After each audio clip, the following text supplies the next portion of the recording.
Hey, it's Chris again. We're going to kind of run over a little bit about our brakes.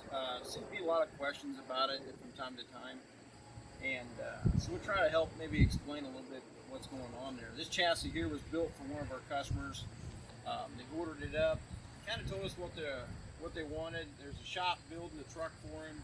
A lot of times shops will call us, and what they'll do is they'll ask us to build the chassis and we just ship it out. Saves them time at the same. We kind of, we do it every day for customers. We build chassis and ship. So, but anyway, back to the brakes. What we're using here is, is our standard setup, which is going to end up being a dual master cylinder. We got the 8-inch booster, residual lines going into the block.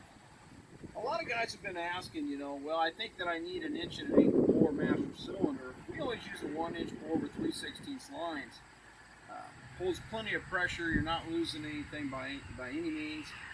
And at the same time, you got to understand that if you use an 1.8" bore, especially with like 3/16 line, it's going to feel like you're pushing concrete sometimes. And the opposite way around that, if you end up using 1/4" lines and you're using a 1-inch bore master cylinder, it'll give you pressure at first, but it'll have a tendency to bleed itself back and let the pressure go. So we always recommend using 3/16 brake line. In the exact same setup that we use in all of our own vehicles personally, or at the same time what we do sell. Now, when you're doing a brake setup, if it's going to be disc brakes in the front or if it's going to be drums in the rear, the residual valves, the front you'll end up using the 2-pound PSIs, and then for a drum setup in the rear you'll actually end up using a 10-pound PSI. If you decided you wanted a disc brake setup application like this one is, then you would just use the 2-pound PSIs all the way around.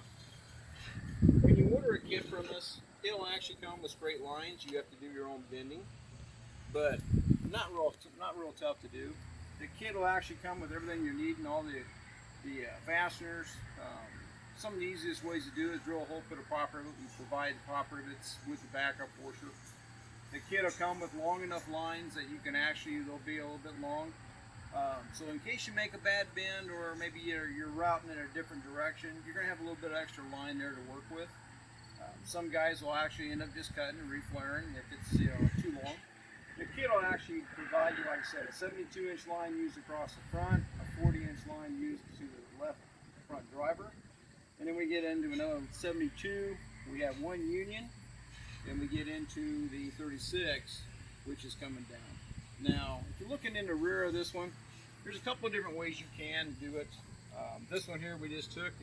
What we ended up doing was that we routed the line where it actually was bent into the front of the differential. Some guys will actually just bring that drop line, come down over the top, and run it off the back. There is no wrong or right way of doing it. It's appearance-wise and what you would like to do. So, on this application, we just chose to do this one. Now, probably the hardest thing that guys will ask sometimes when we get questions is, where do I need to put the union at or something?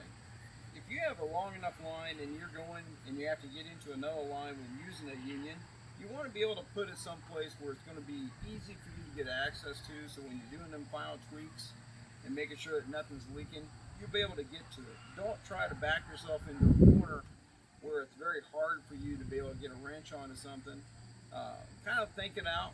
In the instructions, it'll come with a diagram with our kits. Just make it as simple as you'd like to make it. And there is no wrong or right way. If you do have questions, always feel free. Give us a call at the shop. More than happy to talk to everybody. Thanks a lot.